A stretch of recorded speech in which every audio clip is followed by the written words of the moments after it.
하나님께서 2025년 새해에 우리 각 개인의 삶의 새해를 행하실 줄 믿습니다. 오늘은 땅에서 들린 사람들이란 제목으로 요한복음 12장 31절에서 33절까지 말씀을 함께 읽겠습니다. 요한복음 12장 31절에서 33절 말씀입니다. 같이 읽겠습니다. 시작. 이제 이 세상에 대한 심판이 이르렀으니 이 세상의 임금이 쫓겨나리라. 내가 땅에서 들리면 모든 사람을 내게로 이끌겠노라 하시니, 이렇게 말씀하시면 자기가 어떠한 죽음으로 죽을 것을 보이심이로라. 아멘. 2025년 새해 첫 예배입니다.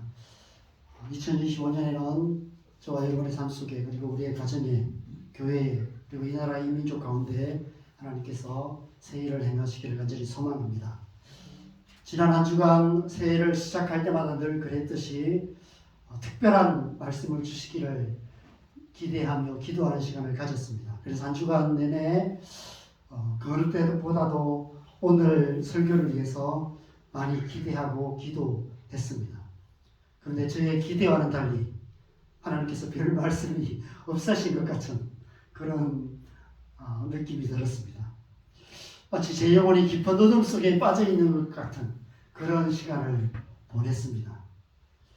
그런데 가만히 생각해 보니까 제가 별 근거 없는 지극히 인간적인 기대를 하고 있다는 생각이 들었습니다. 이 세상 사람들이 해가 바뀌면, 새해가 되면 해돋이를 보면서 떠오른 해를 보면서 이렇게 새해 소망을 비는 것 같은 그런 좀 약간 무속적인 전통적인 어떤 좀 불경건한 그런 동기들이 우리 믿는 자들 안에도 있지 않은가, 이런 생각이 좀 들었습니다. 여러분, 우리가 이 땅에 속하여 살아가기 때문에 이 땅의 영향을 받을 수밖에 없는 것 같습니다. 세상 사람들이 생각하고 말하고 행동하는 그런 삶의 방식들이 우리의 마음과 생각에도 영향을 미쳐서 우리도 모르게 우리 또한 그렇게 생각하고 그렇게 말하고 그렇게 행동하는 어떤 방식들이 있다는 생각이 들었습니다. 여러분, 지난주와 이번 주의 차이가 무엇이 있습니까? 달력이 새 달력으로 바뀐 것 외에는 아무것도 달라진 것이 없습니다. 달력을 새 달력으로 바꾸는 순간에 우리 자신이 완전히 새로운 존재가 되고 우리의 삶이 완전히 새롭게 변화되는 마법 같은 일이 일어났으면 좋겠지만 그런 일은 일어나지가 않습니다. 나이만 한 살 더 먹는 별로 이렇게 달갑지 않은 그런 일이 일어날 뿐입니다. 이 세상이 아무리 호들갑 떨고 우리가 아무리 그럴듯한 의미를 부여한다고 해도 지난주와 이번 주는 우리가 살아가는 삶의 연속선상에 있을 뿐입니다. 별 다를 바 없는 평범한 일상을 우리는 또 살아가게 되는 것 같습니다. 물론 새해가 되었다는 이유에 큰 의미를 부여하면서 새로운 마음을 가질 수는 있지만 그것도 지나보면 작심삼일일 뿐입니다. 숫자 몇 개 바뀐 것 외에는 크게 달라질 것이 없는 것 같습니다. 마법 같은 여행을 바라는 헛된 마음을 버리고 어제와 크게 다르지 않은 오늘, 지난주와 크게 다르지 않은 이번 주, 지난해와 크게 다르지 않은 올 한 해를 그냥 충실하게 살아가는 것, 그것이 우리가 이 세상을 살아가는 합당한 삶이 아닐까, 이런 생각이 들었습니다. 그래서 오늘도 지난주에 이어서 요한복음 12장 말씀을 계속해서 살펴보겠습니다. 요한복음 12장을 통해서 먼저 우리는 예수님을 둘러싼 네 사람, 나사로와 마르다와 마리아와 가룟 유다의 모습 속에서 장차 예수님께서 이 땅에 세우실 불완전한 교회의 어떤 윤곽을 멀리서 어렴풋하게 보는 시간을 가졌습니다. 교회는 그런 사람들로 구성됩니다. 나사로 같은 사람, 마르다 같은 사람, 마리아 같은 사람만이 아니라 가룟 유다 같은 사람들도 교회에 있습니다. 그런데 그런 불완전한 교회를 통해서 지난주 말씀에서는 예수님께서 그 불완전한 교회를 통해 온 땅과 열방에 이루어 가실 하나님 나라의 그 그 완전한 비전을 보신 그 사건에 대해서 우리 함께 살펴보았습니다. 유월절 명절을 지키러 온 헬라인 몇 사람이 예수님을 만나기 원한다는 그 소식을 들으시고 예수님께서 이렇게 말씀하셨죠. 인자가 영광을 얻을 때가 왔도다. 내가 진실로 진실로 너희에게 이르노니 한 알의 밀이 땅에 떨어져 죽지 아니하면 한 알 그대로 있고 죽으면 많은 열매를 맺느니라.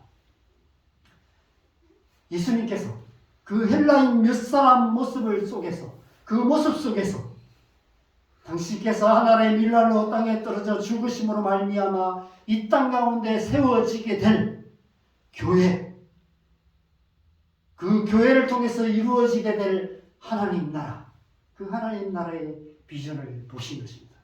그래서 인자가 영광을 얻을 때가 왔도다 라고 말씀하고 계신 것이죠.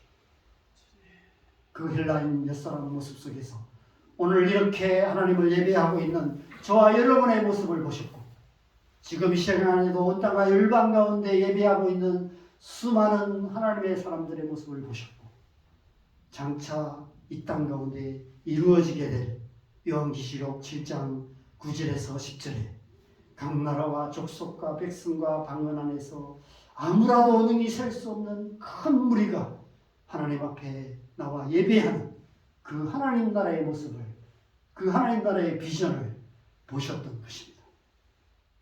그래서 인자가 영광을 얻을 때가 왔도다 라고 감격에 겨워서 선포하셨습니다. 그런데 그 다음 절을 27절을 보면 갑자기 예수님께서 이렇게 말씀하십니다. 같이 읽겠습니다. 시작. 지금 내 마음이 괴로우니 무슨 말을 하리요. 아버지여 나를 구원하여 이때를 면하게 하여 주옵소서. 그러나 내가 이를 위하여 이때에 왔나이다. 내 마음이 말할 수 없이 괴롭다라고 말씀하십니다. 이때를 면하게 해주시기를 기도하고 계십니다. 왜 예수님께서 이토록 괴로워하셨을까요? 장차 이루어질 하나님 나라의 그 놀라운 비전을 보셨다면 기뻐하고 즐거워해야 마땅하지 않을까요? 많은 사람들이 신앙생활에 대해서 이런 비현실적이고 비인간적인 생각을 하는 것 같습니다. 하나님께서 언제나 우리와 함께 하시고 우리를 지키시고 우리의 모든 기도에 응답해 주실 것이기 때문에 신앙생활은 언제나 행복하고 언제나 즐거워야 한다. 언제나 기뻐해야 한다. 그렇게 주장합니다. 주와 같이 길 가는 것 즐거운 일 아닌가, 이런 찬양만으로 가득한 그런 삶이 신앙생활이라고 생각합니다. 그런데 이미 여러분이 경험한 신앙의 현실은 그렇지가 않습니다.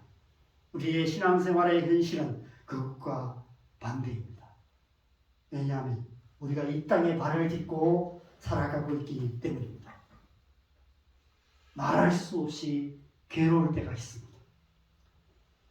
다른 사람에게 말도 할 수 없는 나만 아는, 나 혼자 감당할 수밖에 없는 괴로움들이 있습니다. 사망의 음침한 골짜기를 지나는 것 같은 그런 시간들이 있습니다. 누구인가 아무도 이해할 수 없기 때문에 말할 수 없는 괴로움들이 있습니다. 하나님 정말 살아계신가 의심이 될 때도 있습니다. 저도 이 설교를 준비하면서 말할 수 없이 괴로웠습니다. 솔직히 말씀드려서 설교 준비가 너무 안 되어서 괴로웠습니다. 사실 새로운 한 해를 시작하면서 좀 설교를 더 잘 준비해야 되겠다. 설교에 목숨을 걸어야 되겠다. 이런 생각을 하면서 금식까지 하면서 어떤 말씀을 어떻게 전해야 할까 며칠 동안 기도하고 기도했는데 어제 저녁 8시가 되도록 설교 본문도 못 정했습니다. 원래는 오늘 요한복음이 아니라 다른 말씀, 새해를 향해서 뭔가 주시는 특별한 말씀이 있을 거다. 하나님 그 말씀이 무엇입니까? 그거 묻고 막 계속해서 기도했는데 아무리 애쓰고 기도해도 한 글자도 쓸 수가 없었습니다. 그래서 어제가 저녁 8시 반까지 그냥 썼다 지우고를 반복하다가 정말 책상에 머리를 박고 싶은 그런 심정이었습니다. 여러분, 이 설교가 그렇게 준비한 설교라는 사실을 알아주시길 바랍니다. 여러분, 설교 한 편 준비하는데도 이렇게 괴로운데 하물며 하나님 나라의 비전을 이루는 일이 쉽겠습니까? 예수님께서 그 비전을 이루시기 위해서 치러야 할 치열한 대가가 있으심을 아셨기 때문입니다. 하늘의 미랄처럼 땅에 떨어져 죽어야만 하는데 그 죽음이 어떻게 기쁘고 즐거울 수 있겠습니까? 여러분, 그리스도인으로 살아가는 것이 그렇게 기쁘고 즐거울 수만은 없습니다. 왜냐하면 하나님의 미랄로 이 땅에 죽어지는 삶을 살아야 되기 때문에 그렇습니다. 오늘 본문이 예수님께서 말할 수 없이 괴로워하시며 이때를 면하게 해주시기를 기도하셨던 이유를 보여주고 있습니다. 이 세상을 심판하시고 하나님 나라의 비전을 이루시는 하나님의 방식이 내가 이 땅에서 들리는 것이기 때문이라고 말씀하고 계십니다. 내가 이 땅에서 들린다는 것이 무엇입니까? 예수님께서 이제 곧 십자가에 못 박혀 죽으실 것이라는 사실을 아셨고 그것을 보이셨다라고 말씀하고 계십니다. 그래서 지금 말할 수 없이 괴롭다라고 말씀하고 계신 것입니다. 이 세상에서 그리스도인으로서 살아가는 것이 쉽지 않은 이유가 바로 이 때문입니다. 하나님 나라를 이루는 방식, 하나님 나라의 삶의 방식이 이 땅의 방식과 완전히 다르기 때문입니다. 땅에서 들려지는 방식이기 때문입니다. 땅에서 들려진다는 것은 세 가지 의미가 있습니다. 첫째는 이미 아시는 것처럼 십자가에 못 박혀 죽는 것을 말합니다. 하늘의 미랄처럼 땅에 떨어져 죽는 것을 의미합니다. 그것은 이 세상의 방식이 아닙니다. 인간적인 본성을 완전히 거스르는 낯선 방식입니다. 그래서 고린도전서 1장 18절에서 사도 바울은 이렇게 말씀합니다. 같이 읽겠습니다. 시작. 십자가의 도가 멸망하는 자들에게는 미련한 것이요 구원을 받는 우리에게는 하나님의 능력이라. 십자가의 도, 땅에서 들리는 이 방식은 세상 사람들에게는 미련한 것이다 라고 말합니다. 여러분, 그리스도인의 삶은 세상이 보기에는 미련한 삶을 살아가는 것입니다. 눈에 보이는 것이 전부라고 믿는 세상에 보이지 않는 하나님을 믿고 하나님의 말씀을 따라 살아가는 것, 세상의 방식이 유용하고 세상의 방식으로 움직여가는 세상의 구조 속에 들어가서 직장 속에서, 가정 속에서, 이 세상 속에서, 이웃들과의 관계 속에서 세상의 방식이 아닌 하나님의 말씀을 따라 살아가는 것, 그것은 참 어리석고 미련한 방식입니다. 그럼에도 불구하고 그 방식으로 살아가는 것, 그것이 그리스도인의 삶입니다. 예수님께서 십자가의 길을 가신 이유, 이 방식을 택하신 이유, 땅에서 들리시는 방식을 택하신 이유는 길이 그 길밖에 없으셨기 때문입니다. 땅에서 들리는 길, 십자가에 못 박혀 죽으시는 길밖에 원수를 이기고 이 세상의 왕을 임금을 심판하고 우리를 구원하시는 다른 길이 없으셨기 때문입니다. 우리가 이 땅에 하나님 나라를 이루는 방식도 그 방식밖에 없습니다. 다른 길은 없습니다. 왕도는 없습니다. 예수님께서도 찾지 못하신 다른 길을 우리가 찾을 수도 없고 만들 수도 없습니다. 그런데 우리는 마치 다른 길이 있는 것처럼 살아가는 것 같습니다. 십자가 없는 그리스도인의 길을 찾고 있는 것 같습니다. 여러분, 십자가 없는 다른 길은 없습니다. 오직 예수, 오직 십자가의 길밖에 하나님 나라를 이룰 수 있는 다른 길은 없습니다. 들린다란 말의 두 번째 의미는 부활을 의미합니다. 예수님의 십자가의 방식이 세상의 방식을 이기는 이유가 바로 이 때문입니다. 죽음이 끝이 아니기 때문입니다. 부활이 있기 때문입니다. 우리 그리스도인의 삶이 능력 있는 삶이 되는 이유도 바로 이 때문입니다. 우리가 죽음조차도 두려워하지 않고 담대하게 살아갈 수 있는 이유가 바로 이 때문입니다. 죽음이 우리의 삶의 끝이 아님을 확신하기 때문입니다. 자, 며칠 전 유튜브 영상을 통해서 악동 뮤지션의 이찬혁이 부른 장래의 희망이라는 뮤직비디오를 보고 지금까지 깊은 감동에 빠져 있습니다. 여러분도 꼭 찾아 한번 보시기 바랍니다. 장래의 희망이 아니라 장래의 희망입니다. 자신의 장례식을 상상하면서 만든 노래입니다. 나중에 이 노래 후렴에 보면 이렇게 마치 무아지경에 빠져서 그 무대를 뛰어다니면서 춤추면서 할렐루야 꿈의 왕국에 입성한 아들을 위해 함께 일어나 춤추며 뛰며 찬양하세 라고 그렇게 외칩니다. 그리고 나서 마지막에 무대 뒤에 준비한 관 속에 이렇게 들어가요. 그리고 이렇게 관을 이렇게 운구해서 나가는 그런 장면으로 끝이 납니다. 이 장면은 청룡영화제 시상식에서 축하 공연하면서 다른 곡과 함께 연이어서 이 곡의 후렴구를 하면서 이렇게 관에 들어서 퇴장하는 장면입니다. 이 장면을 많은 배우들이 보고 이렇게 충격에 빠져갖고 넋이 빠져 있는 그런 영상들이, 짧은 영상들이 많이 올라와 있습니다.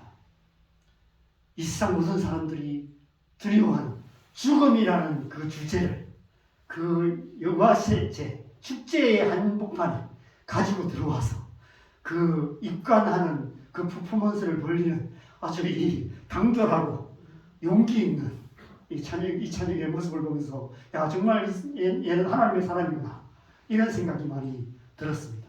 저는 그 어떤 찬양보다도 이 노래 통해서 너무 감동을 받았어요. 아 이게 정말 예배구나.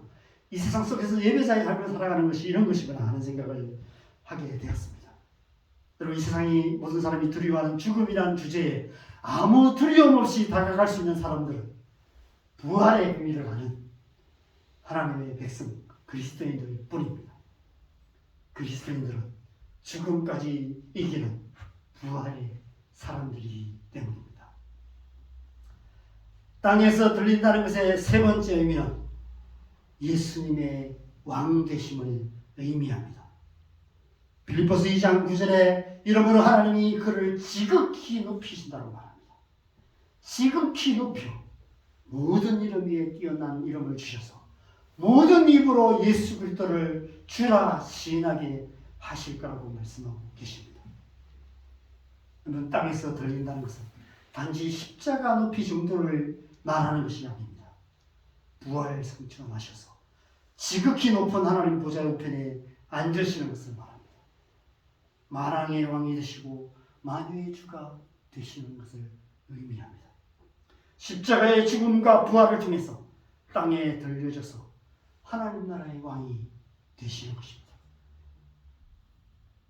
그것은 곧 이 세상에 대한 심판을 의미한다라고 21절에 말씀하고 있습니다. 이제 이 세상에 대한 심판이 이르렀으니 이 세상 임금이 쫓겨나리라. 여러분 우리 사는 이 세상은 이 세상의 방식으로 움직입니다. 이 세상을 움직이는 방식이 있어요. 이 땅에 속해 있는 한 우리는 이 땅의 방식에 영향을 받을 수밖에 없습니다. 자연의 법칙도 있습니다. 중력의 법칙이 있죠. 그래서 우리는 그냥 이 땅에 발붙이고 살아갈 수밖에 없습니다. 저는 가끔 꿈을 꾸는데 그죠? 이런 꿈을 가끔 꾸는 것 같아요. 뚜렷하게 기억은 안 나는데 제가 좀 이렇게 땅에서 떠서 다니는. 근데 높이는 못 떠요.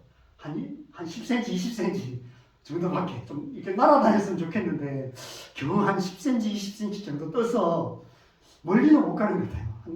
한 몇 미터 정도 이렇게 가는 그런 꿈들을 가끔씩 꾸는 것 같아요. 가끔 생각하면서 이게 딱 나의 영적인 수준인가 이런 생각이 들 때가 있습니다. 굉장히 좀 신비한 경험이에요. 이렇게 떠서 가는데 조금 떠서 이렇게 쫙 가는 이런 꿈을 가끔 꿉니다. 좀 이렇게 하늘을 좀 나는 이런 꿈도 꿔봤으면 좋겠습니다. 여러분 이 세상 가운데서 우리는 이 세상의 방식대로 살아갑니다. 이 세상을 움직이는 방식이 있습니다. 이 세상의 임금은 이 세상의 방식을 따르는 자들을 자들에게 왕노릇하는 사단의 권세를 의미합니다. 사단은 거짓의 아비라고 성경은 말하죠. 거짓으로 세상을 미혹하여서 우리로 하여금 세상의 방식으로 살아가게 만드는 것입니다. 세상의 방식에 사로잡혀서 세상의 방식을 따라 살아가게 되는 것입니다. 이 땅에 발을 딛고 살아가는 모든 사람들은 이 사단의 권세에 속아서 세상의 방식을 따라 살아갈 수밖에 없는 것입니다. 그래서 우리 사는 이 세상은 말세에 고통하는 세상이 되어가고 있습니다. 자기를 사랑하며 돈을 사랑하며 쾌락 사랑하기를 하나님 사랑하보다 더하는 그런 세상이 될 수밖에 없는 것이죠. 그런데 예수님께서 이러한 세상을 향해서 이러한 세상이 끝나고 하나님의 나라가 임할 것을 선포하시기 시작하신 것입니다. 예수님의 십자가는 이 세상의 방식에 대한 사형 선고와 마찬가지입니다. 더 이상 세상의 방식이 통하지 않는 하나님 나라가 시작됨을 알리는 선전포고와도 같은 것입니다. 이 세상에 이제 세상의 방식을 따르지 않는 사람들이 생겨나게 될 것이다. 세상의 방식이 아닌 땅에서 들려진 십자가의 방식을 따라 살아가는 사람들이 나타나게 될 텐데 그들을 통해서 하나님 나라가 이루어지게 될 것이다. 그들을 통해서 이 땅의 임금이 이 세상의 왕이 쫓겨나게 될 것이다 라고 말씀하고 계시는 것입니다. 하나님의 나라가 이루어지게 될 것을 말씀하고 계시는 것이죠. 누구를 통해서입니까? 바로 저와 여러분, 바로 교회를 통해서 온 땅과 열방 가운데 이루어질 하나님 나라를 말씀하고 계시는 것이죠. 32절에 내가 땅에서 들리면 모든 사람을 내게로 이끌겠노라 말씀하십니다. 모든 사람이 누구입니까?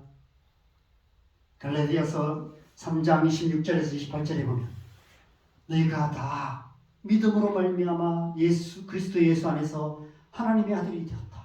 너희가 다 우리 모든 사람을 말하고 있습니다. 누구든지 그리스도와 합하기 위하여 세례를 받는 자는 그리스도로 옷 입었느니라. 그리스도 예수 안에 있는 모든 자들, 유대인이나 헬라인이나 종이나 자유인이나 남자나 여자나 할 것 없이 이 세상 모든 사람들, 모든 믿는 자들을 말씀하고 있는 것입니다. 바로 예수 그리스도를 믿음으로 하나님의 아들이 된 저와 여러분들을 말하는 것이죠. 예수 그리스도를 주라 고백하는 우리 그리스도인들은 이 세상의 방식을 따르지 않고 하나님 나라의 방식을 따라 살아가는 하나님 나라의 백성들입니다. 그 하나님 나라의 백성들을 통해 하나님의 백성들의 공동체인 교회를 통해 온 땅과 열방에 하나님 나라가 이루어질 것을 말씀하고 계시는 것입니다. 지난 2000년의 역사 속에서 성령께서 이 땅에 이루어오신 일이 바로 이 일입니다. 지금도 온 땅과 열방에 행하고 계시는 일이 바로 이 일입니다. 세상의 방식을 따르지 않고 십자가의 방식을 따라 살아가는 교회, 저와 여러분을 통해서 하나님께서 지금도 우리의 가정 가운데 우리의 살아가는 이 땅 가운데 하나님 나라를 이루어가고 계시는 것입니다. 하나님 여러분, 저와 여러분은 비록 이 땅에 발을 딛고 살아가지만 그러나 이 땅에 속한 자가 아니라 땅에서 들린 사람들이란 사실을 기억하시기 바랍니다. 좀 그렇게 생각하시면 좋겠습니다. 길을 갈 때도 내가 좀 땅에서 몇 센치라도 떠서 다니는 것처럼 그렇게 생각하면서 사셨으면 좋겠습니다. 이 세상에 속하지 않고 하늘에 속한 자로서 살아가는 그런 삶을 살아가셨으면 좋겠습니다. 땅에서 들리신 예수님과 합하여 세례를 받음으로 우리 또한 땅에서 들린 자라는 사실을 기억하셨으면 좋겠습니다. 그래서 우리는 이 세상과 다르게 살아야 하는 것입니다. 세상의 방식이 아닌 예수님의 방식을 따라서 하나님의 백성답게 살아가야 하는 것입니다. 어떠한 상황 속에서 세상의 방식을 따르지 않고 십자가의 방식을 따라 살아가야 하는 것이죠. 25절 말씀 같이 읽겠습니다. 자기의 생명을 사랑하는 자는 잃어버릴 것이요 이 세상에서 자기의 생명을 미워하는 자는 영생하도록 보전하리라. 그러하여 모두가 하나님의 미랄처럼 땅에 떨어져 죽고 많은 열매를 맺는 하나님의 백성 되셨으면 좋겠습니다. 올 한 해 십자가의 방식으로 살아감을 통해서 우리의 가정 가운데 우리가 살아가는 이 땅 가운데 하나님 나라를 이루어가는 저와 여러분 되셨으면 좋겠습니다.